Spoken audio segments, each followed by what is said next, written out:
Assalamualaikum warahmatullahi wabarakatuh.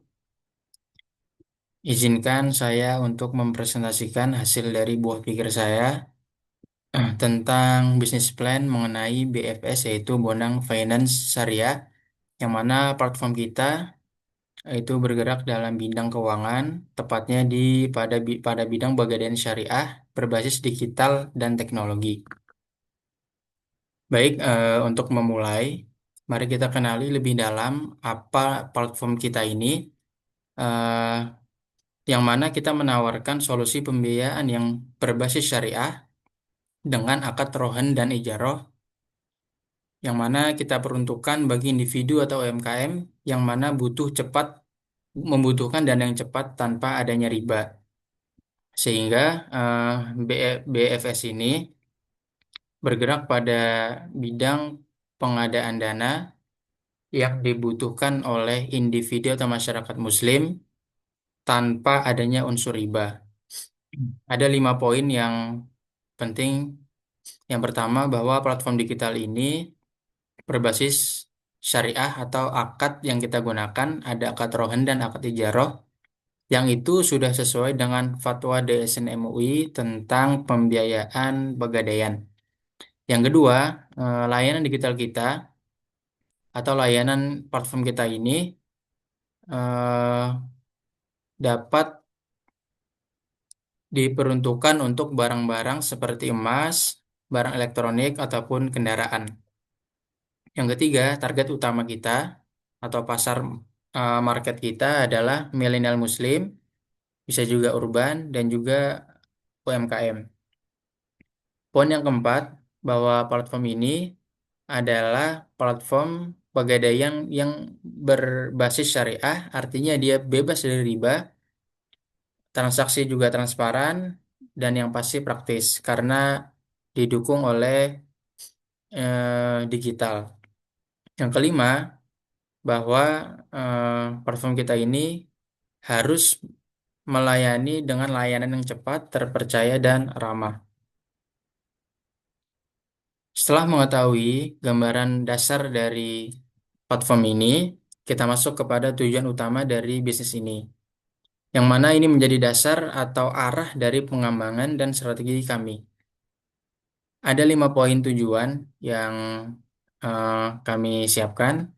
Yang pertama ada Create, yaitu menyediakan layanan gadai syariah yang mana layanan ini mudah untuk diakses. Yang kedua, development, yaitu meningkatkan inklusi keuangan syariah di kalangan UMKM atau kalangan pembisnis Muslim. Yang ketiga, communicated, yaitu layanan ini mengintegrasikan antara teknologi dalam proses gadai yang aman. Yang keempat, support, yaitu platform kita juga mendukung ekonomi kerakyatan yang berbasis pada prinsip Islami atau prinsip halal. Kemudian yang terakhir, yang kelima, yaitu create, yaitu menciptakan model bisnis syariah yang sustainable atau berkelanjutan.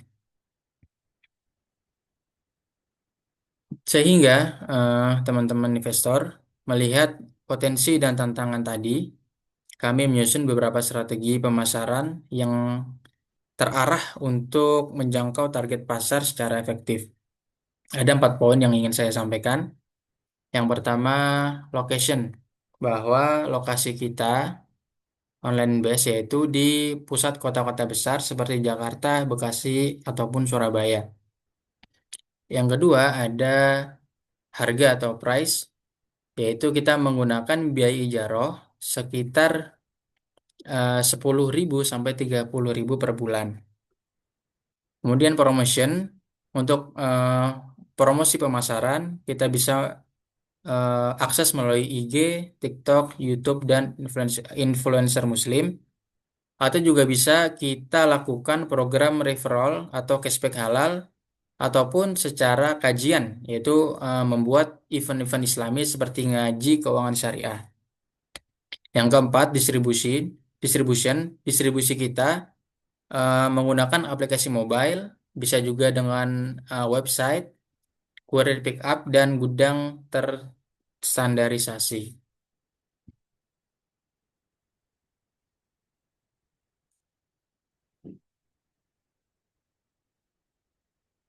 Kemudian pada slide ini agar semua tujuan kita ini bisa terlaksana dengan optimal, maka tentu diperlukan perencanaan keuangan dan alokasi modal yang matang.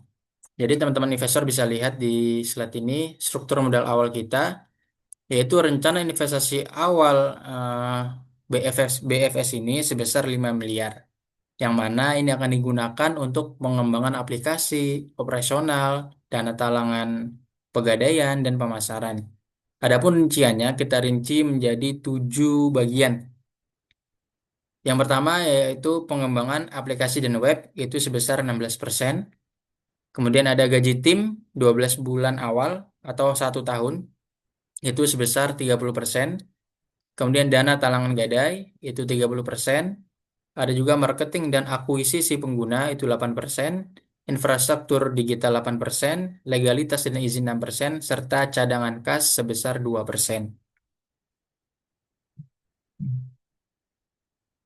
Baik, kemudian melihat potensi dan tantangan tadi, kami juga menyusun rencana produksi.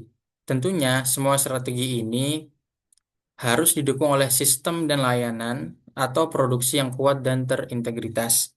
Ada 6 poin yang ingin saya sampaikan di sini, bahwa yang pertama, platform kita itu berbasis aplikasi dan website sebagai produk utama. Yang kedua, fitur. Nah, mengenai fitur kita bagi menjadi 4, ada fitur registrasi, kemudian pengajuan, pelacakan, dan yang terakhir baru adanya pembayaran atau pendanaan. Yang ketiga, tentu dalam melaksanakan eh, kerja produksi, kita butuh dengan layanan kurir dan penyimpanan barang yang mana berasuransi. Yang keempat, kita juga memiliki sistem integrasi dengan mitra logistik dan gudang penyimpanan. Kemudian yang kelima, ada juga penilaian barang oleh tim yang profesional. Dan yang terakhir, yang keenam, yaitu tentu saja pemantauan transaksi dan pelaporan secara real time melalui dashboard admin.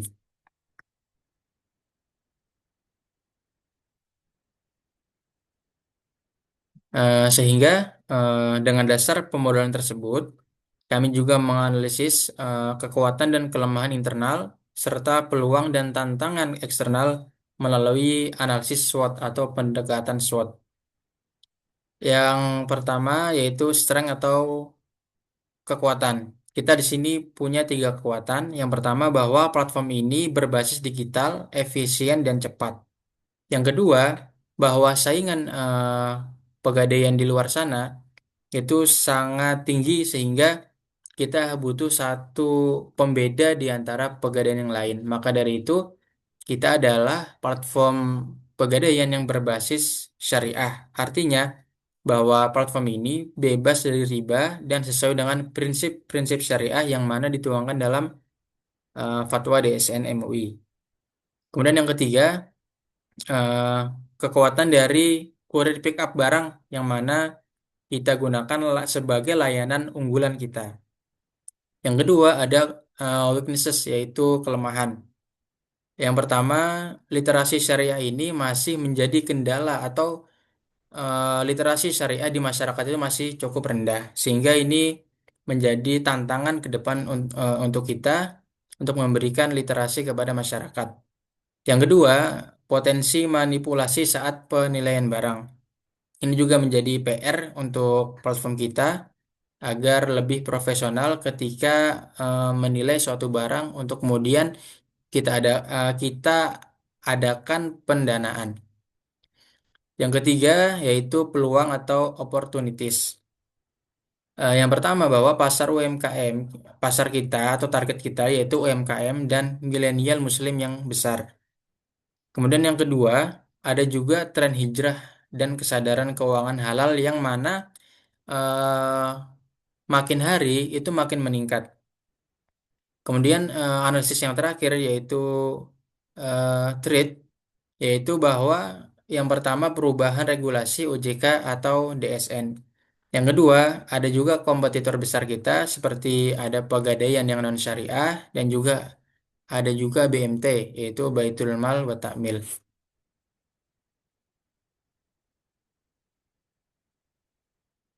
Baik, di balik sistem tersebut, ya teman-teman investor, ada juga tim yang kompeten dan profesional yang harus kita siapkan. Karena itu, pengelolaan sumber daya manusia menjadi aspek penting. Di sini saya bagi menjadi empat bagian besar. Ada struktur tim, ada rekrutmen, ada pelatihan syariah, ada juga budaya kerja. Untuk struktur tim sendiri, kita harus punya CEO, CTO, COO, CMO, dan Compliance Officer. Ada juga CS, ada juga penilai, dan ada juga bagian logistik.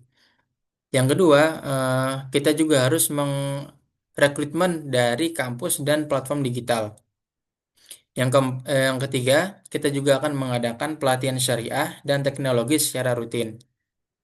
Ini semua demi menjaga eh, keberlangsungan, meningkatkan dari kualitas layanan kita. Yang keempat, budaya kerja harus eh, tentu saja harus amanah, inovatif, dan transparan. Sehingga agar seluruh aspek berjalan selaras, manajemen keuangan menjadi penopang utama dalam menjaga stabilitas dan keberlanjutan startup. Di sini saya membagi menjadi 6 proyeksi. Yang pertama, sumber pendanaan. Nah, tentu salah satunya dari teman-teman investor. Di sini ada dari founders, ada dari investor, ada juga dari crowdfunding syariah. Kedua, sumber pendapatan. Sumber pendapatan kita, saya rinci menjadi 5. Ada dari biaya ijarah per bulan, ada dari layanan premium yang kita sediakan, ada juga dari referral, ada juga dari mitra syariah. Untuk BEP sendiri, kita proyeksikan atau kita prediksi ini, BEP diprediksi di awal tahun kedua. Kemudian ada proyeksi per tahun dari tahun satu sampai tahun ketiga. Proyeksi tahun pertama kita itu sekitar 15 juta sampai 500 juta. Untuk tahun kedua itu 6.000 user itu dengan laba 2,5 miliar. Dan untuk di tahun ketiga ini kita proyeksikan layanan kita sudah settle, artinya kita sudah bisa meraup untung yang lebih besar dengan jumlah 200.000 user atau setara dengan 9 miliar keuntungan profit. Nah, dengan pondasi keuangan yang kuat dan tim yang solid serta profesional ini, kita percaya bahwa BFS siap melangkah lebih jauh. Maka dapat kami simpulkan keseluruhan dari gagasan ini dalam penutupan berikut, bahwa BFS ini hadir bukan hanya sebagai pembiayaan, tetapi juga sebagai penggerak ekonomi umat yang halal dan transparan. Dengan strategi teknologi dan nilai syariah, BFS siap menjadi pionir pegadaian syariah digital di Indonesia. Nah, tentu ini menjadi solusi yang halal untuk pembiayaan mikro, bisa juga untuk menjawab kebutuhan UMKM kita dan milenial Muslim, dan juga ini platform berbasis teknologi dan nilai syariah, yang mana platform kita ini akan kita pastikan berpotensi menumbuhkan ekonomi yang besar dan tentu juga siap untuk ekspansi dan mencetak dampak yang nyata. Mungkin sekian yang dapat kami sampaikan. Eh, Kurang lebihnya mohon maaf. Wassalamualaikum warahmatullahi wabarakatuh.